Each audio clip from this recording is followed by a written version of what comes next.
அந்த போர்ல இந்திரன் விருதாசுரனை கொன்றுறாரு. அதனால இந்திரனுக்கு பிரம்மகத்தி தோஷம் ஏற்படுது.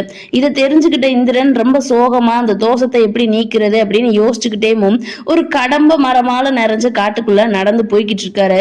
போற வழியில சுயம்புவா எழுந்த சிவலிங்கத்தை பாக்குறாரு.